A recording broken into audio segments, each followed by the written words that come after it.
Okay, good evening to all of you. तो जो हमारा लास्ट लेक्चर था उसमें हम लोगों ने व्हीटस्टोन नेटवर्क देखा था, अगर आपको याद होगा।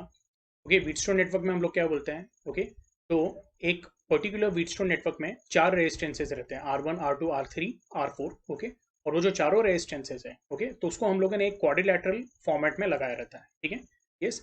और ये जो है point B and D, okay, and point A and C, इसको हम लोग क्या बोलते हैं, these are called as okay conjugate arms. Conjugate arms in diagonals, जैसे बी डी हो गया, ए सी हो गया।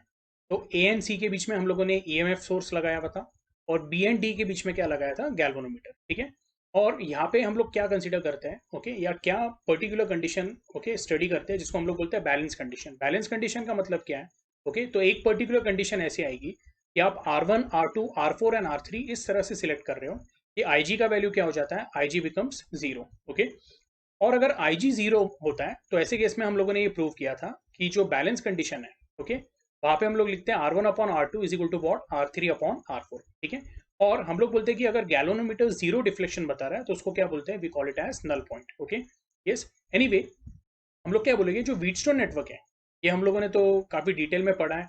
इसको हम लोगों ने प्रूव भी किया using Kirchhoff's current law end voltage law. Okay, और एक सेकंड मेथड भी था जहां पे हम लोगों ने ओम्स लॉ अप्लाई किया हुआ है। ठीक है, यस। तो अगर आपको इसमें कुछ डाउट होगा तो एक जो मेरा प्रीवियस लेक्चर है उसको एक बार अच्छे से देख लो। ठीक है, उसको हम लोगों ने काफी डिटेल में लिया हुआ है। अब व्हीटस्टोन नेटवर्क का ही हम लोग क्या बोलते हैं, अगर जो एप्लीकेशन है तो we call it as what, Wheatstone metre bridge. Okay, तो यहाँ से हम लोगों ने अभी स्टार्ट करना है। So we say meter bridge is the modification of Wheatstone's network used to determine unknown resistance. Okay. Now it is an instrument which works on the principle of what, Wheatstone network. अब कैसे, तो वो भी मैं आपको बता देता हूँ। ओके, मैं यहाँ पे एक रफ डायग्राम बना लेता हूँ। सबसे पहले, बहुत नीट डायग्राम नहीं है, व्हीटस्टोन नेटवर्क जो है वो रफली बना देता हूँ। ठीक है, और मीटर ब्रिज का भी हम लोग डायग्राम बना लेंगे। तो इसको हम लोगों ने R1 बोल दिया, इसको R2 बोल दिया, इसको मैंने लेट अस से R3 बोल दिया, और इसको R4 बोल दिया। आपके टेक्स्ट बुक के हिसाब से देख लेते हैं टेक्स्ट बुक में कैसे लिया हुआ है। टेक्स्ट बुक में उन्होंने इसको R3 बोला हुआ है, इसको R4 बोला हुआ है। यस। तो एनीवे, यहाँ पे हम लोग बोलते हैं कि ये जो दो पॉइंट्स हैं इसके बीच में हम लोग क्या अटैच करते हैं, we attach a galvanometer.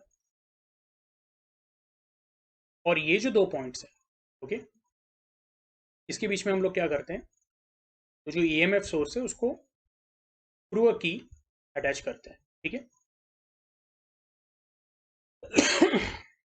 Okay. अब हम लोग क्या बोल रहे हैं, ओके, यहाँ पे जो बैलेंस कंडीशन है दैट इज R1/R2 is equal to what, R3/R4। ठीक है, इसको हम लोग क्या बोलते हैं, we call it as Wheatstone network. Okay, तो अभी ये व्हीटस्टोन नेटवर्क का ही हम लोग एक एप्लीकेशन देखेंगे। ओके, ये जो एप्लीकेशन है तो we call it as what, Wheatstone metre bridge, या simply we call it as metre bridge. Okay, तो एग्जैक्टली ये जो नेटवर्क है वैसे ही हमारा सर्किट रहने वाला है। ओके, मैं चाहता हूँ आप लोगों ने अच्छे से ध्यान देना है। तो हम लोग क्या बोलते हैं, एक वुडन बोर्ड रहता है, वो वुडन बोर्ड पे तीन कॉपर स्ट्रिप्स रहते हैं। ये पहली कॉपर स्ट्रिप है, इन्वर्टेड एल बोल सकते हो आप इसको। फिर एक सेकंड कॉपर स्ट्रिप है जो कुछ ऐसी रहेगी, और फिर एक थर्ड कॉपर स्ट्रिप है जो पहले वाले कॉपर स्ट्रिप की मिरर इमेज है, लाइक दिस। ओके,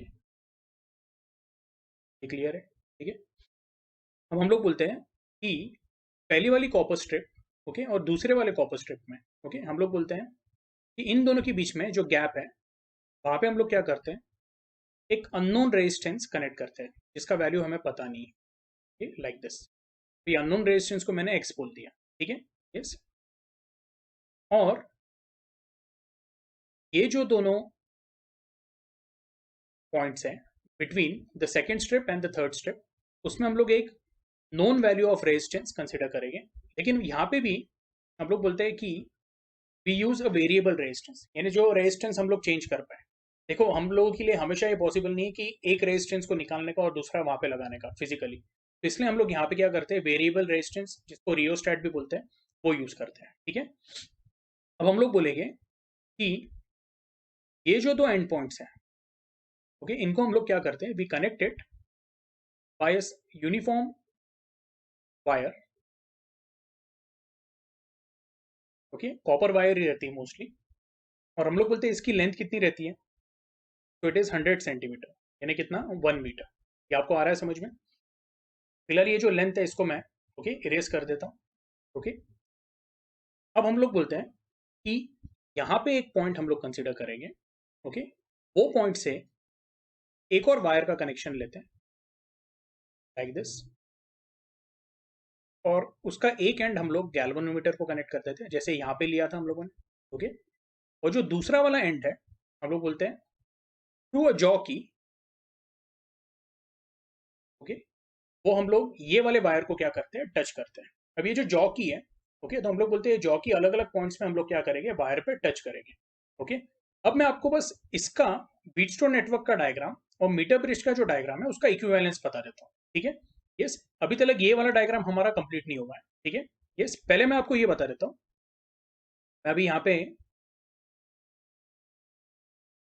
एक अलग कलर का इंक ले लेता हूँ, यानी वो समझाने के लिए आप लोगों को ईजी हो जाएगा। लेट अस से ये जो पॉइंट है इसको हम लोगों ने बोल दिया A, this is your B, this is your C, and this is your D. तो यहाँ पे A B C D points ये कैसे दिखाएंगे हम लोग? ओके, तो between point A and B हम लोगों ने क्या लगाया हुआ है, रेजिस्टेंस R1। मैं इसको बोल देता हूँ this is your point A and this is your point B. Between A and B हम लोगों ने क्या लगाया हुआ है? ओके, तो एक रेजिस्टेंस लगाया हुआ है जिसको बोलते हैं एक्स। अब एक्स यानी क्या है, अननोन रेजिस्टेंस जिसका वैल्यू लेना है, लेकिन हम लोग उसको कैसे ट्रीट करेंगे, एज R1। ओके, यानी मैं एनालॉजी बता रहा हूँ कि इधर का R1 इधर का क्या है, एक्स है, इधर का ए एन बी वो यहाँ पे है। ठीक है, अब हम लोग बोल रहे हैं सिंस ये पूरी जो प्लेट है या फिर जो स्ट्रिप है वो कॉपर की है, तो ये वाला पॉइंट जिसको मैंने बी बोला है, आप ऐसे भी बोल सकते हो ये वाले पॉइंट को भी हम लोग बी ट्रीट कर सकते हैं। ओके, हालांकि फिजिकली वो अलग पॉइंट है। ओके, उसको आप बी डैश बोल सकते हो, बी डबल डैश बोल सकते हो, लेकिन फिलहाल मैं उसको बी बोल रहा हूँ। ओके, बी से लेके ये जो पॉइंट है डी, उसके बीच में क्या कनेक्ट किया हम लोगों ने, गैल्वेनोमीटर। यहाँ पे भी जब हम लोग वायर पे कनेक्ट करते हैं उसको, ओके, तो ये वाले पॉइंट को मैं डी कंसीडर करूँ। ये आपको आ रहा है समझ में? ठीक है, यस, आपको ये बताता हूं मैं मीटर ब्रिज कैसे वर्क करता है। ठीक है, फिर बी से लेके सी तक हम लोग बोलते हैं R2। ये पॉइंट को भी आप बी कंसीडर करो। आप ऐसे बोल सकते हो जो पूरी कॉपर स्ट्रिप है इसको हम लोगों ने बी कंसीडर कर दिया। ये पॉइंट बी से लेके ओके, ये पॉइंट इसको मैं सी बोल देता हूँ। तो बी एंड सी के बीच में क्या कनेक्ट किया हुआ है, R2। तो जो हमारे पास नॉन रेजिस्टेंस है R, वो आपके ब्रैकेट में मैं यहाँ पे लिख देता हूँ, व्हीटस्टोन नेटवर्क का क्या है, वो R2 है। ये आपको आया समझ में? ठीक है, अब आप बोलोगे sir point C and point D उसके बीच में क्या है? मैं बोलूंगा ये जो पॉइंट सी है वही यहाँ पे आप कंसिडर कीजिए। ओके, ये आपको आ रहा है समझ में? ओके, तो एक्चुअली जो कॉपर प्लेट है, ये जो कॉपर स्ट्रिप है, प्लेट नहीं बोलना चाहिए, जो कॉपर स्ट्रिप है, ओके, फिलहाल हम लोग ऐसा एज्यूम कर रहे हैं कि यहाँ पे जो रेजिस्टेंस है वो क्या है, मिनिमम है। ओके, तो जो पोटेंशियल पॉइंट ये पॉइंट पे रहेगा, सेम पोटेंशियल ये पॉइंट पे रहने वाला है। ओके, एक्चुअल में कुछ ना कुछ फर्क आएगा, लेकिन अभी उसको क्या कर रहे हैं हम लोग, नेग्लेक्ट कर रहे हैं। ओके, तो ये पॉइंट सी एंड ये पॉइंट डी के बीच में क्या है, तो हम लोग बोलेंगे एक लेंथ ऑफ वायर है, इसको मैं बोल देता हूं, लेट अस से इसको मैंने बोल दिया है L2। ओके, यस, आपके टेक्स्ट बुक में शायद उसको LX LY बोला हुआ है, मैं इसको L2 बोलता हूँ। और ये वाला जो पार्ट है वायर का, इसको मैं बोलूंगा it will be what, L1। अब हम लोग क्या बोलते हैं, अगर बेसिक लॉजिक में लगाओ, ओके, तो resistance of material is directly proportional to the length of the wire and area of the wire. तो हम लोग बोलेंगे R is equal to what, तो it will be rho into L upon A. ये हम लोगों ने सीखा हुआ है 11th स्टैंडर्ड में। रो यानी क्या रहता है, स्पेसिफिक रेजिस्टेंस। तो क्या मैं बोल सकता हूँ, चलो इसको जो L1 बोला है ना, L1 को मैं ओके ऐसे कर देता हूँ, उसको मैं LX बोल देता हूँ। थोड़ा सा सिंपल रहेगा ये, तो मैं LX बोल देता हूँ लाइक दिस, और इसको LY बोल देता हूँ। ठीक है, अब यहाँ पे आप लोगों ने ध्यान से सुनना है। ओके, जो हमारा लेंथ x है, ओके, तो उसके लिए जो रेजिस्टेंस रहेगा उसको मैं बोलूंगा RX, that will be equal to rho into LX upon है। और जो LY लेंथ है उसका रेजिस्टेंस क्या होगा, RY, which is equal to what? Rho into Ly upon A. Okay, let us say this is your equation number 1 and this is your equation number 2. अगर मैं equation 1 को इक्वेशन 2 से divide करता हूँ, मैं आपको वापस बता रहा हूँ हमारा ये डायग्राम कंप्लीट नहीं है, हमको ये ईएमएफ सोर्स भी दिखाना है, वो भी मैं आपको बता दूंगा, ठीक है। लेकिन R X upon R Y क्या मिलेगा मेरे? तो R X upon R Y जो है, that will be equal to what? I will say it will be L X upon L Y. Okay, ये क्लियर है आप लोगों को? इसको मैं बोल देता हूँ this is your equation number 3। अब यहाँ पे आप लोगों ने ध्यान से सुनना है, जिसको मैंने L1 L2 बोला था उसको मैंने अभी LX LY बोल दिया। ये क्लियर है? ठीक है। ये जो दो पॉइंट्स हैं, तो जैसे मैंने पॉइंट सी को यहाँ पे ओके वापस क्या किया, रीयूज किया, उसी तरह से पॉइंट ए को मैं यहाँ पे भी एज्यूम करता हूँ। तो point A and point C, okay, तो आप देखिए point A and point C के बीच में क्या है? डी है। और point A and point C externally कैसे कनेक्टेड है? With the help of a battery. Battery या ईएमएफ सोर्स बोल सकते हो आप इसको, ई। तो इसको एक्सटर्नली मैं इस तरह से कनेक्ट कर दूंगा, लाइक दिस।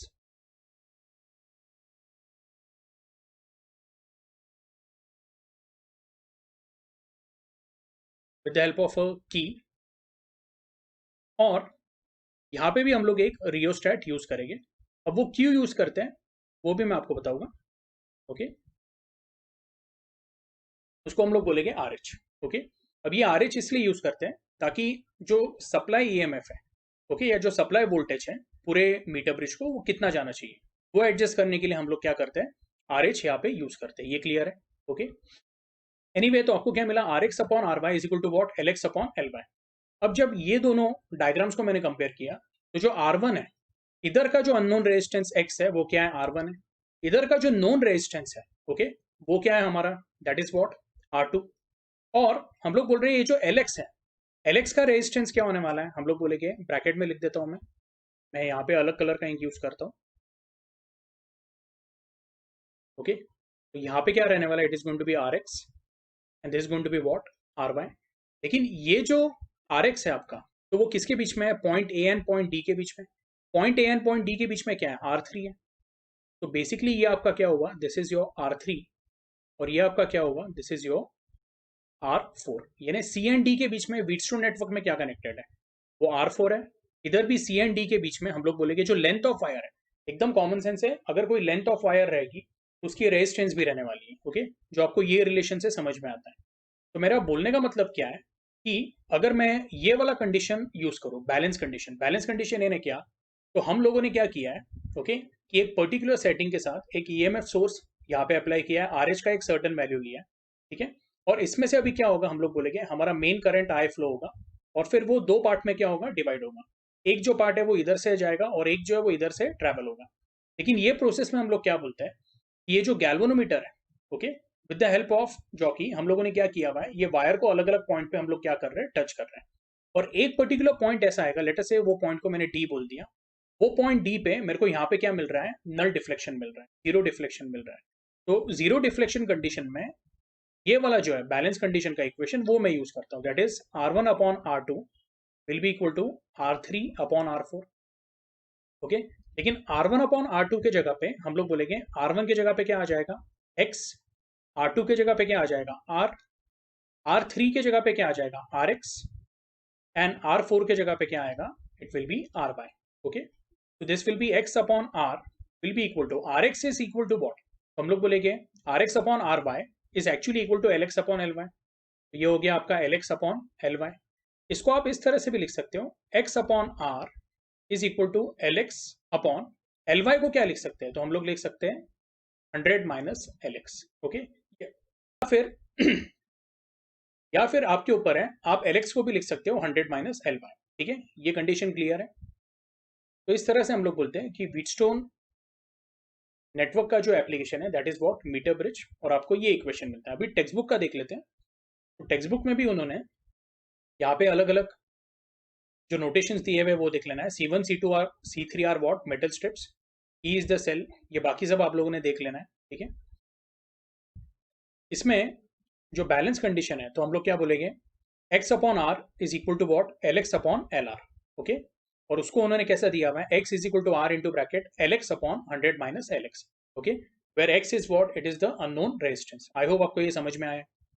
अब इसमें जो नेक्स्ट पार्ट है वो उन्होंने दिया हुआ है प्रोबेबल और you can say possible errors while using a meter bridge. ठीक है, तो पहला वाला एरर क्या है, if the wire is not uniform then its resistance will not be proportional to its length. Okay, तो there will be an error in the value of unknown resistance X. वापस अगर मैं ये वाले इक्वेशन पे जाता हूँ तो हम लोग बोलते हैं R okay is directly proportional to what, length of the wire, and inversely proportional to area. लेकिन ये कौन से कंडीशन के लिए, तो ये आपको ध्यान में रखना है, given that the wire is uniform. ये आपको यहाँ पे ध्यान में रखना है। ओके, वायर यूनिफॉर्म है और हम लोग बोलेंगे जो रो है स्पेसिफिक रेजिस्टेंस है वो थ्रू आउट क्या है, उसका कांस्टेंट है। वो कब कांस्टेंट रहेगा, तो हम लोग बोलेंगे when the density of the material okay या density of the wire is constant throughout, and जो वायर के डायमेंशन है वो क्या है, यूनिफॉर्म है थ्रू आउट। डायमेंशन यानी क्या, मैं क्रॉस सेक्शनल एरिया की बात कर रहा हूँ। ठीक है, एनीवे आपके टेक्स्ट बुक में जो रो अपॉन ए है ओके उसको उन्होंने क्या बोला हुआ है, they have called it as sigma into L. तो अगर आप यहाँ पे टेक्स्ट बुक में भी देखोगे तो उन्होंने x equal to resistance of wire AD of length L X, तो उसको क्या लिया हुआ है, वो जो रेजिस्टेंस है उसको आर एक्स नहीं बोल के सिग्मा इंटू एल एक्स बोला हुआ है। ठीक है, हमने उसको ही क्या बोला हुआ है, R X is nothing but rho into L X upon A. ये जो रो अपॉन ए है टेक्स्ट बुक में उन्होंने उसको क्या बोला हुआ है, सिग्मा बोला हुआ है। ठीक है, ये आपको ध्यान में रखना है, आपकी वायर थ्रू आउट क्या होनी चाहिए, यूनिफॉर्म होनी चाहिए। ठीक है, यस। उसके बाद अगर वैसा नहीं रहा तो हम लोग बोलेंगे कि जो हम लोग अननोन रेजिस्टेंस कैलकुलेट कर रहे हैं ओके तो उसमें क्या रहेगा, there will be a definite error. ठीक है, सेकंड वाला, at the ends A and C of the wire A C where the metal strips are connected the contact resistance are developed. ठीक है, अब ये भी एक बात है कि हम लोग बोलते हैं जो थ्योरेटिकल हम लोग कैलकुलेशन कर रहे हैं तो उसमें point A and point C okay जहाँ पे हम लोग वायर क्या करते हैं ओके तो basically with the help of screw हम लोग वो वायर को क्या करते हैं, कनेक्ट करते हैं। अब जब हम लोग यहाँ पे ओके स्क्रू के थ्रू वायर को कनेक्ट करते हैं तो हम लोग बोलते हैं there are some number of turns of wire okay, ताकि वायर वहां पे क्या रहे, टाइटली फिक्स्ड रहे। तो ऐसे केस में हम लोग क्या बोलते हैं, कॉन्टैक्ट रेजिस्टेंस क्या हो जाता है, डेवलप हो जाता है। और वो कॉन्टैक्ट रेजिस्टेंस जो है ओके तो हम लोग बोलेंगे डेफिनेटली वो जो गैल्वेनोमीटर जो है जहाँ पे आपको नल डिफ्लेक्शन मिल रहा है यस, तो वो पॉइंट को क्या करेगा, इफेक्ट करेगा। ठीक है, तो ये जो कॉन्टैक्ट रेजिस्टेंस है इसको भी हम लोग क्या करते हैं बेसिकली ओके जो अभी हम लोगों ने डेरिवेशन किया है उसमें उसको निग्लेक्ट किया, लेकिन असली केस में ये कॉन्टैक्ट रेजिस्टेंस क्या होता है, डेवलप होता है। ठीक है, तो उसकी वजह से भी हम लोग बोलते हैं there is some kind of error. और जो लास्ट वाला उन्होंने बोला है, the ends of the wire may not coincide with the 0 and 100 centimetre mark on the metre scale. बहुत बार ऐसा हो जाता है कि जो point A and point C जो है ओके तो हम लोग क्या बोलेंगे, वो एग्जैक्टली 100 सेंटीमीटर पे ना हो। ठीक है, या फिर आप लोगों ने 1 मीटर की अगर वायर ली है तो ऐसा भी हो सकता है कि वो 1 मीटर की जो वायर है ओके यस यानी जो 100 सेंटीमीटर की वायर है तो यहाँ पे हम लोगों ने थोड़ा सा जो पार्ट है ओके वो कॉन्टैक्ट बनाने में उसमें यूज कर लिया ओके, तो उसमें ऐसा भी हो सकता है कि जो वायर है उसका जो लेंथ है वो थोड़ा सा क्या हो गया, इंक्रीज हो गया अंडर स्ट्रेस। वैसे बहुत सारे क्या है, अलग अलग डिफेक्ट्स है जो वायर के अंदर आ सकते हैं।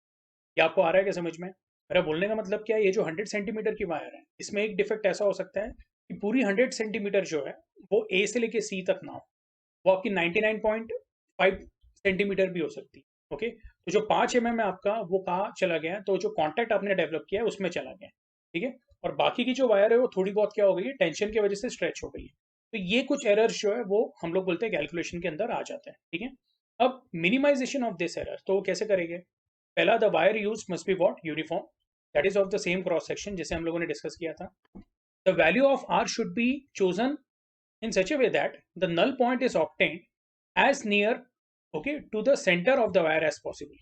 अब हम लोग बोलते हैं कि ये जो एक्सपेरिमेंट है उस पर आप क्या करते हो, जॉकी जो है वो अलग अलग पॉइंट पे कनेक्ट करते हो, जॉकी स्लाइड नहीं करते हो वायर एसी पे ओके, ये हम लोगों ने क्लास में भी देखा हुआ है। ठीक है, तो ये अलग अलग पॉइंट्स पे आप कनेक्ट करते हो और एक पर्टिकुलर पॉइंट पे क्या रहेगा, गैल्वेनोमीटर जो है वो नल डिफ्लेक्शन दिखाता है ये आप लोगों को क्लियर है। अब देखो ये जो पॉइंट डी है इसका कंडीशन ऐसा है, point D must be in the middle area of the wire. तो मिडल एरिया यानी कैसे हम लोग डिफाइन करेंगे कि पॉइंट ए से 1/3 वायर मार्क करेंगे एंड पॉइंट सी से 1/3 वायर मार्क करेंगे। ओके यस, तो यहाँ पे अगर मैंने 1/3 मार्क किया तो ये अप्रोक्सीमेटली आ जाता है 33 ओके 33.33 भी बोल सकते हो आप सेंटीमीटर। और यहाँ से यहाँ पे मेजर किया या फिर ये पॉइंट से ये पॉइंट मेजर किया तो ये 2/3 हो जाता है, तो ये आपका हो जाता है 66.67 ओके, अप्रोक्सीमेटली वैल्यू ले रहा हूँ मैं।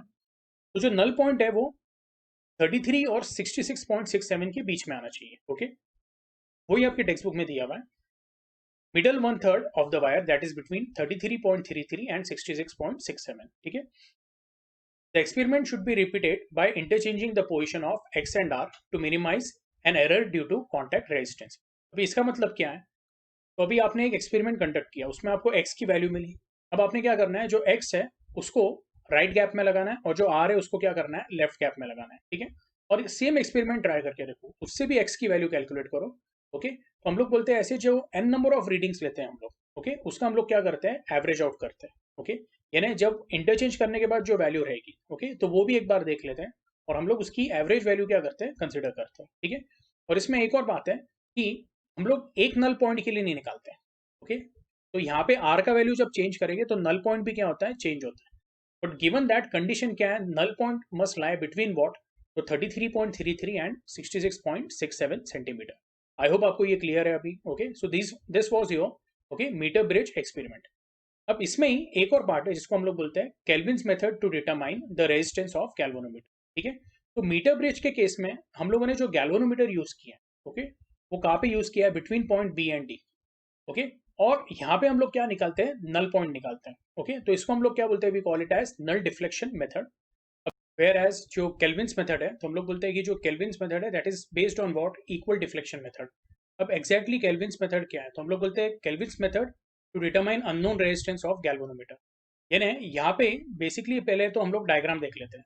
ओके, तो ये अगर आप डायग्राम देखोगे, ठीक है, तो ये डायग्राम और हमारा पिछला वाला डायग्राम अगर आप कंपेयर करोगे, तो जो गैल्वेनोमीटर पहले कनेक्टेड था वो कहाँ पे था, between point B and D. लेकिन यहाँ पे क्या कर रहे हैं हम लोग, जो अननोन रेजिस्टेंस है उसके जगह पे क्या कनेक्ट कर रहे हैं, गैल्वेनोमीटर कनेक्ट कर रहे हैं। दोनों जो सेटअप है, मीटर ब्रिज का सेटअप और जो केल्विन्स मेथड है, केल्विन्स मेथड में भी मीटर ब्रिज यूज कर रहे हैं। ओके, लेकिन जो पिछला वाला सेटअप था हमारा, ओके, यस, उसमें एक ही गैल्वेनोमीटर यूज किया था, यहाँ पे भी एक ही गैल्वेनोमीटर यूज कर रहे हैं। लेकिन ये जो सेटअप है केल्विन्स मेथड, वो काय के लिए यूज कर रहे हैं, तो गैल्वेनोमीटर का रेजिस्टेंस फाइंड करने के लिए कर रहे हैं।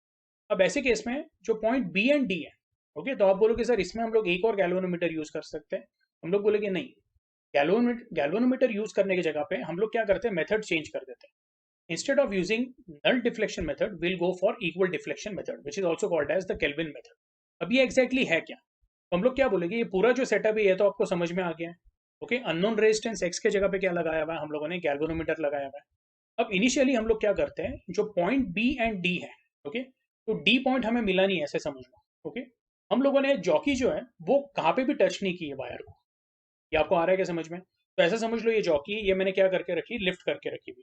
ठीक है, और हम लोग क्या करते हैं, ये जो की के है उसको क्लोज करते हैं। ठीक है, वो क्लोज करने के बाद आपको बेसिकली यहाँ से करंट आई फ्लो होगा, वो आई इधर स्प्लिट हो जाएगा, और जब इधर से फ्लो होगा तो गैल्वेनोमीटर में क्या करेगा, एक पर्टिकुलर डिफ्लेक्शन बताएगा।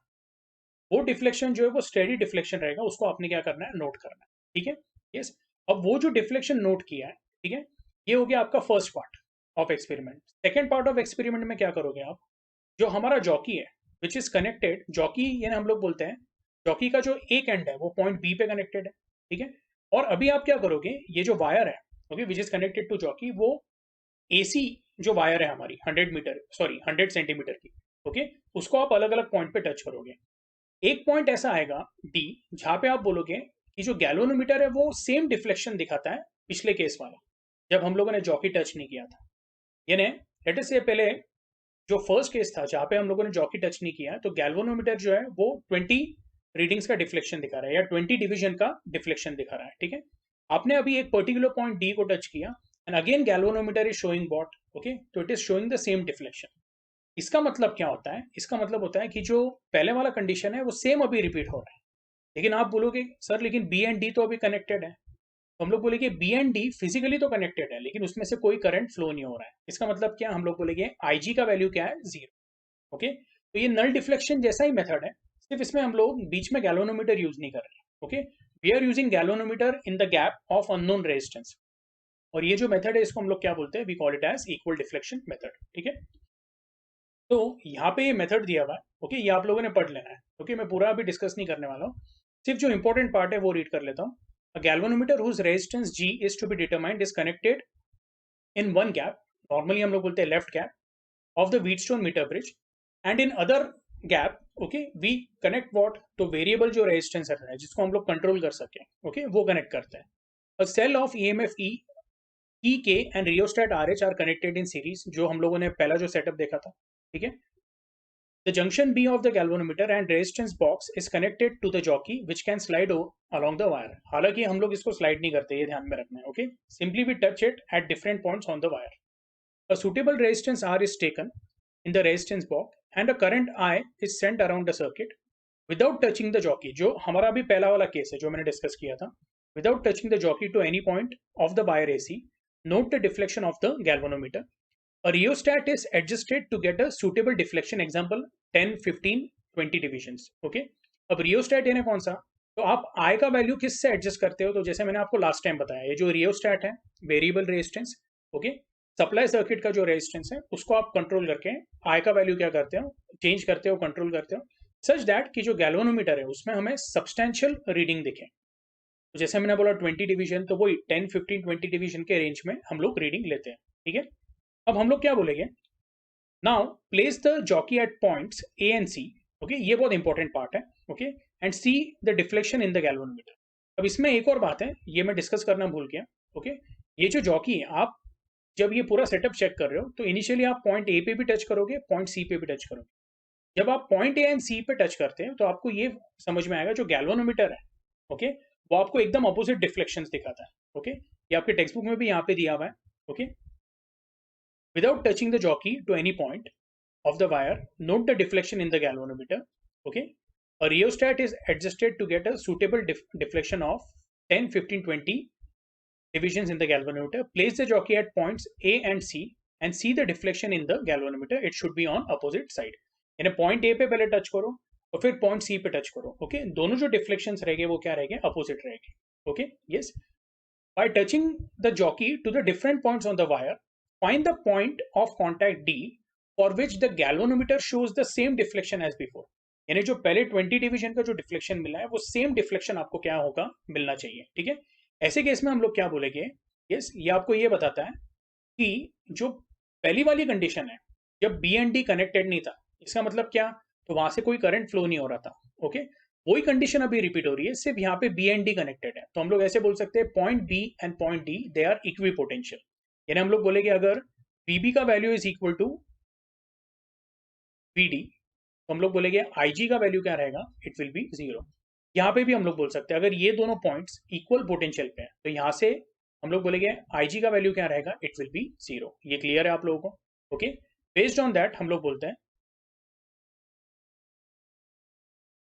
points B and D are equipotential, okay. That is the point D gives same deflection in the galvanometer with or without the contact of jockey, okay.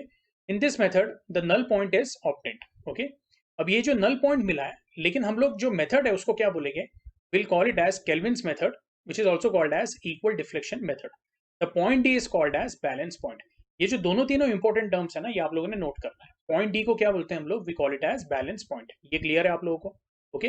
अब बैलेंस कंडीशन के लिए हम लोग क्या बोलेंगे कि जो resistance in left gap to the resistance in right gap, तो वो हम लोग x अपॉन आर बोला था लास्ट टाइम. इस टाइम क्या रहने वाला है, it is going to be g upon R equal to resistance of the wire AD of length LG बोला हुआ है उन्होंने, हम लोगों ने इसको LX लिया था जो पिछला वाला केस है, या फिर यहाँ पे बता देता हूँ, ओके. जैसे ये हम लोगों ने LX लिया है और ये LY लिया है, तो यहाँ पे भी आप उसको क्या लोगे, LX अपॉन LY, ओके. इसको आप क्या कंसीडर कर सकते हो, okay. So G is equal to what, R into bracket LX upon 100 minus LX, okay.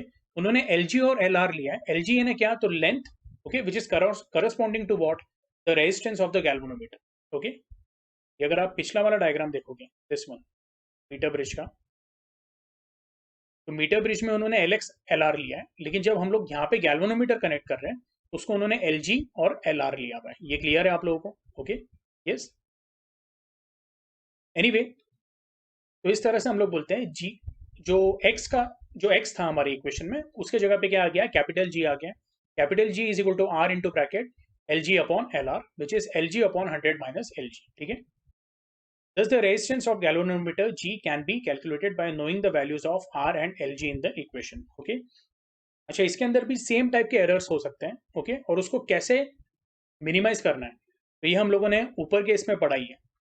तो ये आप लोगों ने एक बार अच्छे से क्या करना है देख लेना है, ओके। कहाँ पे गए एरर्स, यहाँ पे minimisation of these errors, okay. And errors क्यों हो सकते हैं, तो ये उसके probable errors while using the metre bridge. तो सेम हम लोग बोलते हैं केल्विन्स मेथड के लिए भी सिमिलर टाइप के एरर्स होते हैं।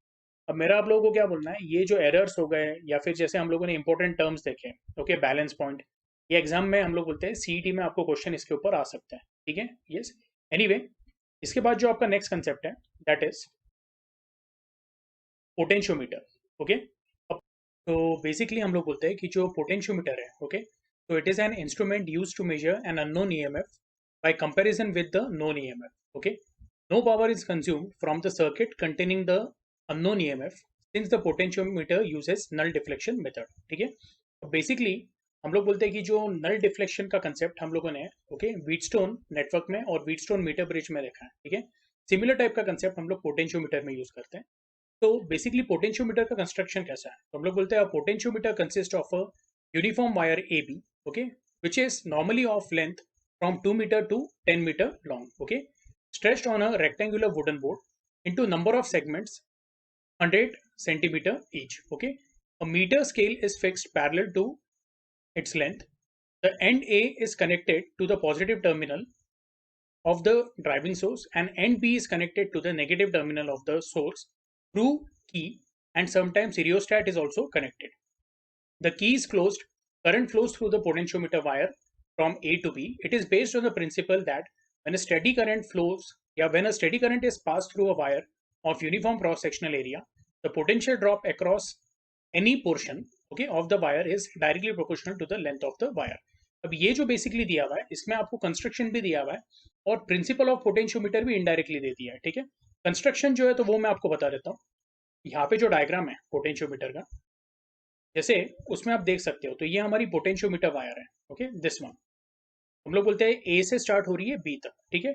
और इसमें हम लोग क्या करते हैं, ओके, आप ये देखोगे मल्टीपल टर्न्स देखोगे, ओके, या इसको मल्टीपल सेगमेंट्स बोलते हैं, ओके।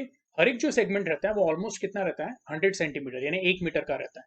हम लोग बोलते हैं अगर इसमें 2 3 4 सेगमेंट है तो ये वायर जो है 4 से 5 मीटर की अप्रोक्सीमेटली हो जाती है, ठीक है, यस। अब इसमें आपको एक बात ध्यान में रखनी है, ये जो पूरा का पूरा हम लोग बोलते हैं कि जो सर्किट है, ओके, या जो नेटवर्क है, ओके, वो हम लोगों ने वुडन बॉक्स पे क्या किया हुआ है, कनेक्टेड किया हुआ है, ठीक है। पॉइंट ए जो है वो ईएमएफ सोर्स या बैटरी को कनेक्टेड है, पॉजिटिव को, एंड पॉइंट बी जो है वो नेगेटिव ऑफ द बैटरी को कनेक्टेड है through either key as well as rheostat, okay, यानी यहाँ पे रियोस्टैट और की का अरेंजमेंट है। अगेन रियोस्टैट काय के लिए यूज होता है, तो जो मेन हमारा ईएमएफ है, तो जो मेन ईएमएफ है ई, ओके, तो वो आपको क्या कर रहा है, point A and point B के बीच में पोटेंशियल डिफरेंस बेसिकली मेंटेन करके दे रहा है, यानी वीएबी आपको प्रोवाइड कर रहा है। अब ये जो वीएबी का वैल्यू है वो हम लोग क्या कर सकते हैं, कंट्रोल कर सकते हैं, ओके, कम ज्यादा कर सकते हैं with the help of what, तो रियोस्टैट।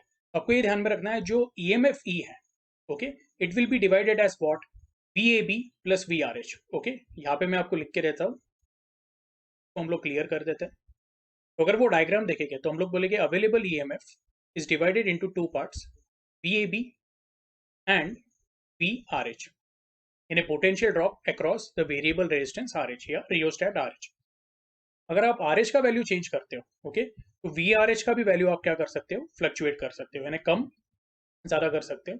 और VRH का वैल्यू कम ज्यादा किया तो VAB का वैल्यू भी क्या कर सकते हैं, हम लोग चेंज कर सकते हैं, ओके। तो बेसिकली जो VAB है, यानी जो हम लोग पोटेंशियल डिफरेंस यहाँ पे मेंटेन कर रहे हैं between point A and point B, you can say, okay, वो हम लोग क्या कर सकते हैं, वेरी कर सकते हैं with the help of what, rheostat.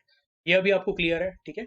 अच्छा, अभी ये जो पूरा डायग्राम है, ओके, ये हम लोग क्या करते हैं, जब प्रिंसिपल ऑफ पोटेंशियोमीटर समझते हैं, तो जो वायर हम लोगों ने मल्टीपल सेगमेंट्स में दिखाई थी उसको सिंपली हम लोग क्या करते हैं, अलॉन्ग अ स्ट्रेट लाइन दिखाते हैं इस तरह से, ओके। तो प्रिंसिपल ऑफ पोटेंशियोमीटर क्या है, तो मैं आपको यहाँ पे बता देता हूँ। लेट अस से ये हमारा पॉइंट ए है और जो वायर है उसको हम लोगों ने सिंपली ऐसा स्ट्रेट दिखा दिया ए से लेके बी तक। अब रियल में हम लोग बोलते हैं कि जो लेंथ ऑफ वायर है, ओके, ऑफ पोटेंशियोमीटर वो कितना रहता है, 2 मीटर से 8 मीटर या 10 मीटर। तो हम लोग बोलेंगे कि इतना 10 मीटर का वायर स्ट्रेच नहीं करने वाले। ये क्या है, तो ये सिर्फ रिप्रेजेंटेशन है कि हम लोगों ने वायर को क्या किया हुआ है, ऐसा स्ट्रेट दिखाया हुआ है। अब जो वायर का ए साइड है, ओके, उसको हम लोग क्या कनेक्ट करेंगे, will connect E M F source, okay. यहाँ पे एक की कनेक्ट कर लेते हैं, ठीक है। और यहाँ पे उन्होंने रियोस्टैट दिया हुआ है क्या? नहीं। ओके, चाहिए तो हम लोग यहाँ पे एक रियोस्टैट भी दिखा देते हैं like this. Okay, yes, variable resistance. I hope आपको ये क्लियर है। okay? तो हम लोग अभी क्या बोलेंगे, ओके प्लीज पे अटेंशन, कि जो हमारा करंट आई फ्लो होगा, करंट आई पहले पॉइंट ए पे जाएगा एंड पॉइंट ए से पॉइंट बी पे जाएगा। ओके, इसका मतलब क्या है? VA का value is what greater than VB, क्योंकि करंट कहां से कहां फ्लो हो रहा है? Conventional current, it is flowing from point A to point B. Okay, so can I say potential difference VAB, okay, is nothing but equal to VA minus VB। ठीक है, ये एक पार्ट हो गया। और हम लोग बोलेंगे अगर मैं ओम्स लॉ अप्लाई करता हूं तो VAB will be equal to what? तो जो हमारी वायर है उसमें से क्या करंट फ्लो हो रहा है? आई, तो it will be I into RAB। अब जब आई इंटू RAB की बात आती है, ओके, तो हम लोग क्या बोलेंगे? थोड़ी देर पहले मैंने आपको बताया था resistance of wire is proportional to length of wire and inversely proportional to the area of wire. और यहाँ पे जो कांस्टेंट ऑफ प्रोपोर्शनलिटी आता है इसको रो बोलते हैं, रो इंटू एल अपॉन ए। तो आपके टेक्स्ट बुक में ना थोड़ा सा अलग मेथड दिया हुआ है। ओके, यस, मैं आपको क्या बोलूंगा, जो मैं आपको यहाँ पे लिख के दे रहा हूँ उस पर आप लोगों ने ध्यान देना है। ओके, तो हम लोग ऐसे बोल सकते हैं कि जो आर है, R is equal to what? Rho upon A into L. तो आर ए बी जो है उसको क्या मैं ऐसा लिख सकता हूँ? This is nothing but rho into R A B, यानी क्या होगा? तो यहाँ पे जो ए बी वायर है, ओके, उसका लेंथ लेना पड़ेगा। तो it will be L A B upon क्या आ जाएगा? Cross section area. ये आपको आ रहा है समझ में? ठीक है, अब इसमें आपको क्या देखना है, ठीक है, कि हम लोग बोलते हैं कि जो वी ए बी है will be equal to what? I into rho upon A into L A B. ठीक है, यस। अब इसमें हम लोग क्या बोलते हैं कि अगर आप इसको थोड़ा ऑब्जर्व करोगे तो अगर मैंने आर एच का वैल्यू कांस्टेंट रखा हुआ है, ओके, एक फिक्स वैल्यू रखा हुआ है, EMF E अगर कांस्टेंट है, ओके, तो ऐसे केस में हम लोग बोलेंगे जो करंट आई का वैल्यू रहेगा, ओके, वो करंट आई का वैल्यू भी क्या रहेगा? फिक्स रहेगा, डेफिनेट रहेगा। ओके, तो हम लोग बोलेंगे यहाँ पे आई कांस्टेंट है और रो कांस्टेंट है और cross sectional area of wire A B क्या है? कांस्टेंट है। तो ऐसे केस में मैं बोलूंगा, ओके, इसको हम लोग ऐसे लिख सकते हैं, V A B will be equal to, okay, I into rho upon A. मैं यहाँ पे लिख देता हूँ आई इंटू रो अपॉन ए को मैं के बोल देता हूँ। ओके, तो V A B will be equal to what? K times L A B. Okay, तो आप ऐसे बोल सकते हो K is equal to what? V A B upon L A B. Okay, yes. अब ये जो है इसको हम लोग क्या बोलते हैं? We call it as potential gradient. Okay, लेकिन ये बाद में डिस्कस करेंगे, इसको मैं फिलहाल क्या बोल देता हूँ? This is your equation number 1। अब अगर मैं यहाँ पे बीच में कोई भी रैंडम पॉइंट पी कंसीडर करता हूँ, ओके, तो यहाँ पे भी सेम लॉजिक आएगा। हम लोग बोले कि करंट कहाँ से कहाँ फ्लो हो रहा है? ए से पी के तरफ। इसका मतलब वी ए का value is what? It is greater than VP. तो क्या मैं ऐसा बोल सकता हूँ? वी ए पी यानी potential difference between point A and P is nothing but equal to V A minus VP. Okay, and V A minus VP जो है, तो इसको हम लोग क्या बोल सकते हैं? ये जो वी ए पी है this is also equal to what? Same current I flow हो रहा है, लेकिन ए और पी के बीच में जो लेंथ ऑफ वायर है वो क्या है? एल ए पी है।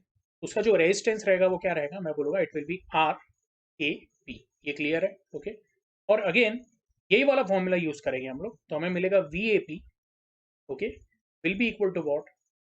आई into bracket R A P की जगह पे क्या आ जाएगा? Rho into L A P, okay, upon A. अब इसमें आई इंटू रो अपॉन ए जो है उसको हम लोग के सब्सटीट्यूट करेंगे, तो आपको मिलेगा V A P, okay, will be equal to what? K times L A P. Can I say यहाँ पे इसको रीअरेंज करके मैं ऐसा बोल सकता हूँ K is nothing but equal to V A P upon L A P. मैं बोलना ये चाहता हूँ, ओके, कि अगर हम लोग टेक्स्ट बुक में देखेंगे तो टेक्स्ट बुक में भी, ओके, उन्होंने आई इंटू रो अपॉन ए उसको क्या बोला हुआ है? पोटेंशियल ग्रेडियंट बोला हुआ है। मैं वही टर्म को क्या बोल रहा हूँ? के बोल रहा हूँ। ठीक है, अब आपको ये भी बता देता हूँ कि आई का वैल्यू कांस्टेंट किस तरह से है। ओके, लेकिन आई का वैल्यू कांस्टेंट होने के पहले मैं यहाँ पे आपको जस्ट ये बताता हूँ, जो पोटेंशियल ग्रेडियंट है it is called as what? तो हम लोग बोलते हैं potential drop per unit length.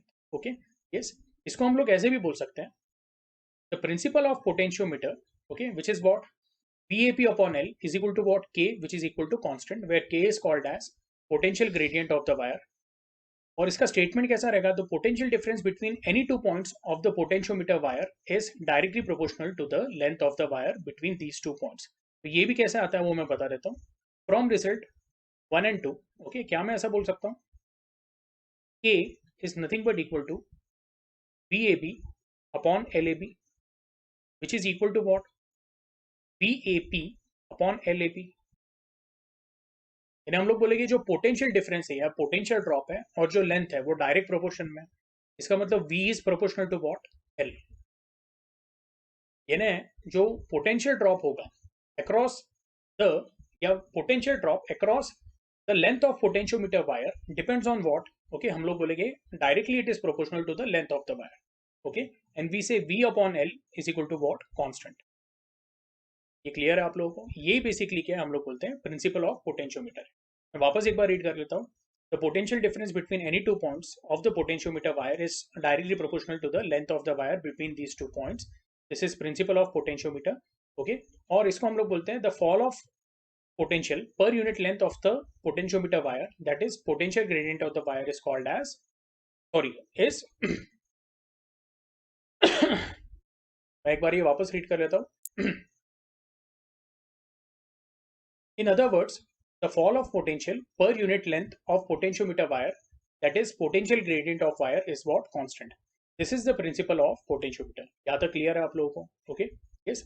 अब उन्होंने क्या दिया हुआ है? If small r is the internal resistance of the source E and Re is the external resistance of the rheostat, okay, connected in the circuit, then the current is given by what? I is equal to, okay. अब ये जो हमारा circuit है, तो इसमें हम लोग क्या बोलेंगे कि लेट अस ये जो बैटरी है E, इसका इंटरनल रेजिस्टेंस मैं यहाँ पे दिखा देता हूँ, स्मॉल r. ये आपको ध्यान में रखना है, एक्चुअली ऐसा अलाउड नहीं है, ये प्रॉपरली आपने रब करके यहाँ पे इंटरनल रेजिस्टेंस दिखाना है. अब ये जो इंटरनल रेजिस्टेंस RH और जो वायर AB का रेजिस्टेंस है, वो तीनों क्या है? सीरीज में. तो क्या मैं ऐसा बोल सकता हूँ? ओके, यहाँ पे ऊपर लिख देता हूँ मैं, EMF E will be equal to what? I into bracket, okay, total resistance of the circuit, that is going to be RAB, यानी resistance of the wire, plus हम लोग बोलेंगे RH का वैल्यू प्लस स्मॉल r का value, बराबर है. अब ये जितने भी रेजिस्टेंसेस हैं, ओके, तो ये हम लोग बोलेंगे ये टोटल रेजिस्टेंस है या total load of the circuit है. ओके, और EMF क्या है? तो हम लोग बोलते हैं energy spent, okay, per unit charge, okay, to circulate the charge once around the complete circuit. Okay, तो ऐसे केस में हम लोग क्या बोलेंगे? I will be nothing but equal to E upon RAB plus RH plus small r. Okay, ये clear है आप लोगों को? अच्छा, इसमें आपको एक बात देखनी है कि RAB का वैल्यू कांस्टेंट है, RH का वैल्यू भी हम लोगों ने क्या किया हुआ है? एक डेफिनेट कंसीडर किया हुआ है, वो कांस्टेंट है. स्मॉल r का भी वैल्यू कांस्टेंट है और जो बैटरी है उसका EMF भी क्या है? कांस्टेंट है. तो ऐसे केस में हम लोग बोलेंगे I भी क्या है? कांस्टेंट है. अब ये मैं आपको क्यों बता रहा हूँ? क्योंकि यहाँ पे हम लोगों ने एक इक्वेशन लिखा हुआ है, I into rho upon A is equal to what? Constant. तो आपको ये तो पता है कि रो कांस्टेंट है, स्पेसिफिक रेजिस्टेंस, एरिया भी कांस्टेंट है क्योंकि वायर जो है हमारी पोटेंशियोमीटर की वो यूनिफॉर्म है. तो हम लोग बोलेंगे उसका क्रॉस सेक्शन एरिया क्या है? कांस्टेंट है. लेकिन आई किस तरह से कांस्टेंट है वो हम लोगों ने यहाँ पे अभी देखा है. ठीक है, तो इसके साथ आपका प्रिंसिपल ऑफ पोटेंशियोमीटर क्या हो जाता है? ओके, ये आपका कंप्लीट हो जाता है. ठीक है, अब इसमें जो पोटेंशियल ग्रेडियंट है वो उन्होंने क्या बोला हुआ? It is VAP upon L. Okay, यहाँ पे जो छोटा वाला लेंथ है, या फिर VAB अपॉन कैपिटल L, जो टोटल लेंथ है उसको उन्होंने कैपिटल L बोला हुआ है, हम लोगों ने उसको क्या बोला हुआ है? LAB बोला हुआ है. ठीक है, यस. तो that is equal to what? तो will say that is equal to I into sigma. Okay, अब सिग्मा बेसिकली क्या है? तो जो रो अपॉन ए है उसको हम लोगों ने यहाँ पे क्या बोला हुआ है? सिस्टम.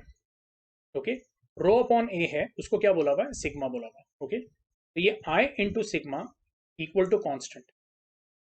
ओके, ये मैं वापस बोल रहा हूँ, इसको ध्यान से आप लोगों ने नोट डाउन करना है. This is what? Rho upon A, which is you can say rho upon A is also equal to A upon I. Exam point of view से ये भी रिलेशन आप लोगों ने ध्यान में रखना है. Okay, this is what? This is your sigma.